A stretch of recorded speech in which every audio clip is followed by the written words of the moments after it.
Hey everybody, it's Sugar Bar Philosopher. Welcome back out to the channel. Today we're going to be doing another great test of 10mm with our pistol and our rifle. And we're going to be testing the G9 defense ammunition. Should be a good time. Let's get shooting.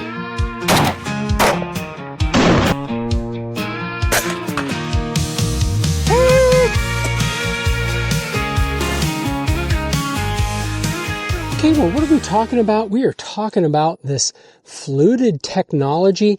Now, they don't call it fluted. What do they call it? I saw it on the box. They call it their shape charge technology from G9. And this is like the Lehigh Defense technology, but it's designed by G9. It is a different shape. It is a different design.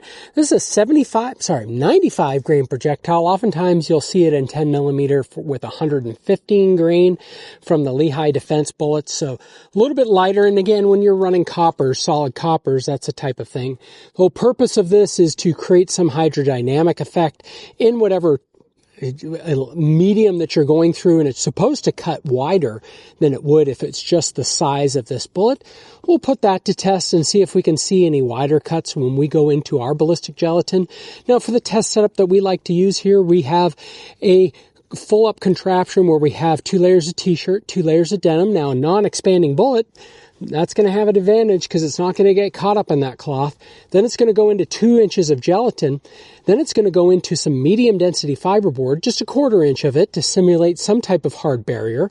And then we're going to get a whole bunch more but clear ballistic gel to see how far this penetrates. Now, what I'm testing is I like the scenario of like I have a rifle that shoots 10mm and takes pistol mags. And I got a pistol that takes the same ammunition and the same magazines. So they're interchangeable. Maybe, if you will, the old cliche of a truck gun, something like that in order to get home. You've got something folded up real cool in your backpack. Now, again, that's one of the things that I like about this gun is that you press this little button here on the side and you can put it into foldy mode. And folds up real nice and compact, just like the old Kel-Tecs that I'm sure, probably Smith & Wesson just ripped off the design, but it's not a bad design. Now I've got mine slightly worked on a little bit when I've got a optic mount, pick rail back where there wasn't one before.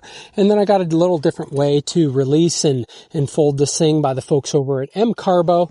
Yeah, it's pretty good stuff. I like the way this is all set up, and we're just trying to figure out what's the right ammunition for this combo. It's got to run good out of the pistol and good out of the rifle. Maybe there's going to be trade-offs with that.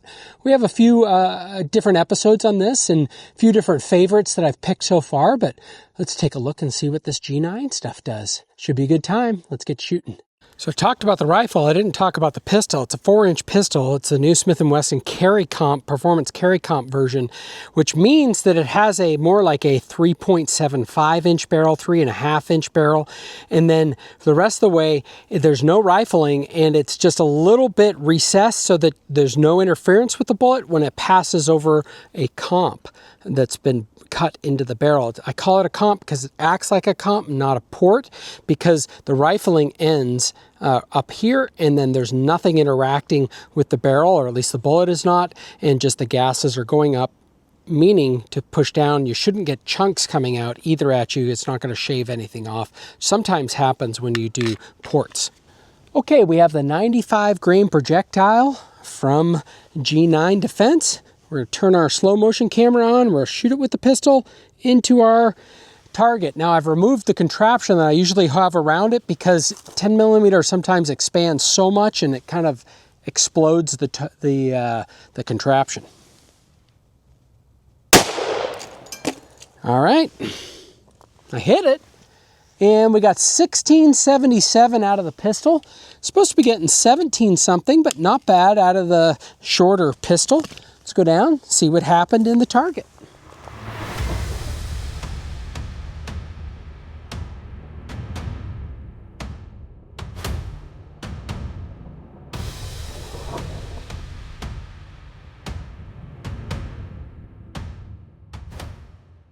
All right, let's take a look and see what the results that we got here.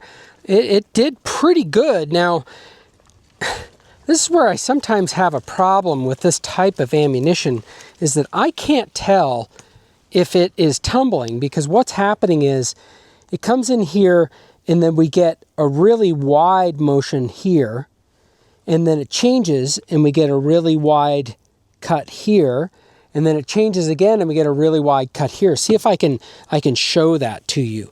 So look at the block right there. It's very wide, but then as you look at it from a different angle, the cut there almost goes away.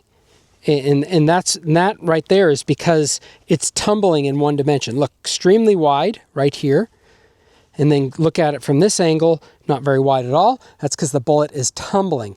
What you'd like to see is three-dimensional. Now, this gets wide at various spots and different times, but I don't think it's doing exactly what we want. And then when we look at the projectile all the way down at the other end, it's facing the wrong direction, which did tell you, yeah, again, it probably did some tumbling in the medium.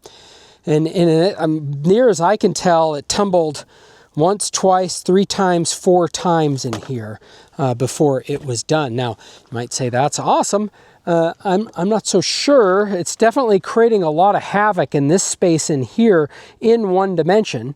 So if it hits what you want in that space in the one-dimensional or the two-dimensional plane that it's rotating on, then that's good. What I would typically like is a 3D cut through an object, but you know, it's you know, definitely doing something in this cartridge, and out of that gun, whoever it hit would be probably done if you were hitting. It would be done if you hit in the vitals for sure. So that's our projectile. All right, why don't we see what the rifle does when we increase the barrel length and see if we get any decent size pickup and velocity. Again, our velocity out of that was 1677. So sometimes 10 millimeter will blow out bigger chunks. My guess is when we hit it with a rifle and we start getting velocities, my guess is we're going to get velocities over 2,000 feet per second. We'll probably see a pretty big chunk in that. Okay, next up we have the rifle. Again, 16-inch barrel with this G9 defense, 95 grains. Let's see how we do.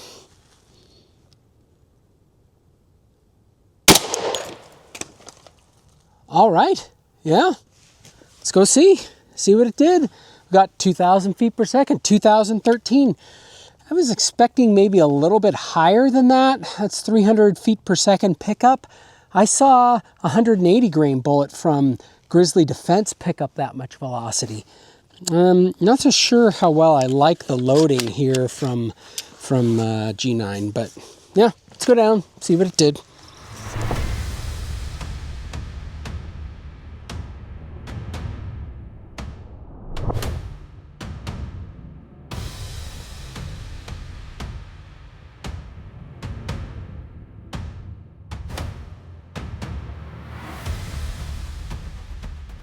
Well, so this one, what we got is a little bit deeper penetration.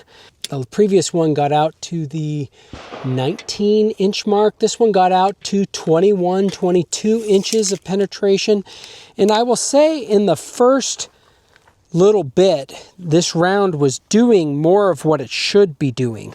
So there's that first inch, and then in the medium density fiberboard, it is supposed to be, you know, doing that spiraling, and that's what we got.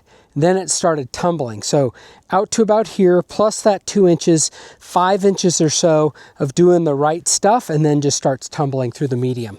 So interesting result. And the reason, look, you can take a look at this here. No matter what angle we look at that from, it's doing good damage. But we'll look at that section here. It's pretty wide this direction, and then almost disappears when you look at it from this direction. It looks like there's hardly anything cut. So that 3 dimensions there is pretty impressive for that first 5 inches into the gel, and then goes on. I'm not so sure. I know for a fact these aren't doing as much as when we tested the Buffalo Bore and the Grizzly ammunition, but maybe this is what you all like, and you like the screwdriver tip bullets for whatever reason. I know one reason I would love to carry these over the 180 grain. Carrying 15 rounds of 95 grains versus 15 rounds of 180 grains, that's a lot of belt sag that you're talking about. We have our Garmin Zero C1 out, and we're going to get some velocity readings with our 3.5 inch, 4 inch pistol. And one thing I do want to point out is if you go back and look at my comparison video between this and the regular 4 inch model, Like very same velocities, very similar, even when testing this light for caliber type ammo. So I just want to put that out there, that if you're like, oh, well, this is going to be less than, you lose so much velocity with a comp. Not with this one. Just not with this particular gun. Could be chamber tolerances, things like that. It was a little baffling, candidly. But you can go back and watch that video if you like. There we go. 1644. 1696, 1670, and 1676. So for a min, we got 1644, an average of 1671, a max of 1696, stream spread of 52, standard deviation of 18, average kinetic energy of 589. Usually when you go light for caliber, you see much higher than normal energy foot-pounds. We're seeing lower than what I would consider good 10 millimeter. That's why we probably, what I saw is subpar. Underwood typically loads their screw tip pipe type bullets a little hotter. So based off that, I'm still, I would go with that rather than this Underwood, or rather than this G9. But you know, we'll keep doing some testing. Why don't we now need to do the rifle, so let's move on to that next. Okay, now we got the rifle out. Well, we only have 4 rounds loaded up. I only have 1 box of 20 rounds of ammunition. I know. But yeah, when companies start sending ammunition for testing, we can test a little bit more. But right now, we're gonna make do with 1 box. We got 4 rounds, here we go. Hopefully we pick this up.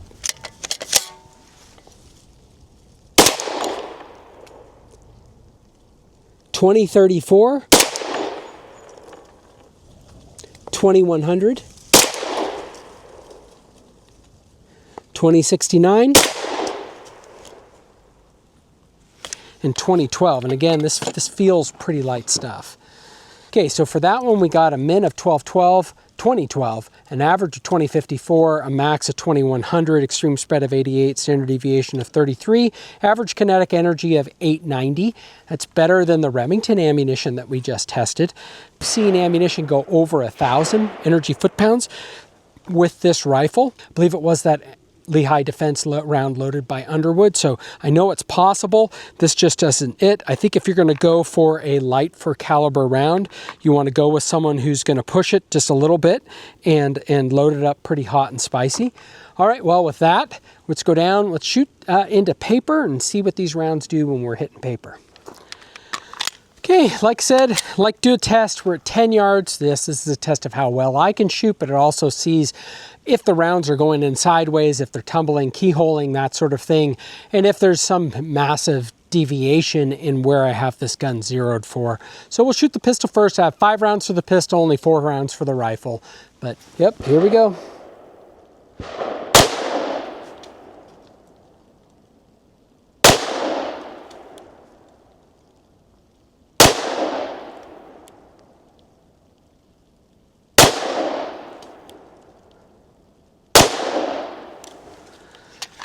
Okay, not the best group at 10 yards, but not bad. Let's go check it out. All right, this is our group down here at this end of the target.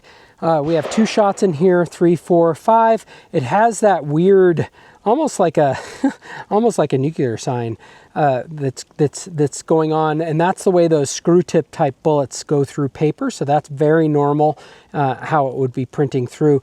I'm aiming here and it's going up there. Oftentimes my shots are low because I'm yanking on the trigger. So I would say, based on where my gun is zeroed with other rounds of ammunition, that the ammunition is significantly shooting up just a little bit higher. So you'd probably want to re-zero your gun if this is the ammunition you're going to carry.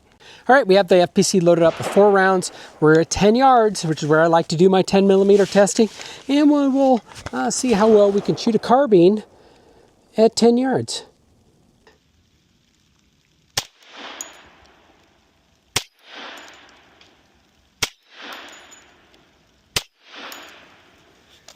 All right, and that's all for the shots. And I think the result is a little curious. So this is what I find curious. This is our 4 shots, again, with a rifle. The shot placement, especially we're only at 10 yards, but even still, it closes in a little bit better because you have more points of contact and steadiness with it.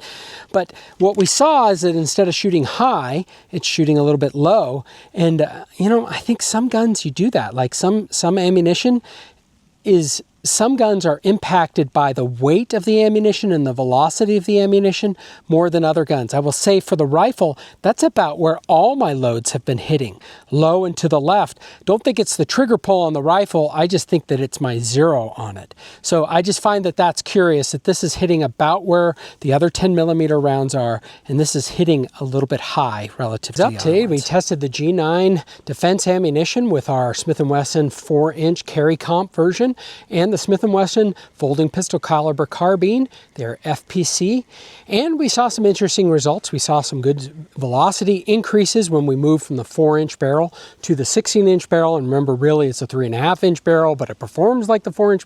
All right, whatever, too much details. We saw a good velocity increase of about 300 feet per second when we moved between the pistol and the rifle. I've seen that in 180 grain bullets.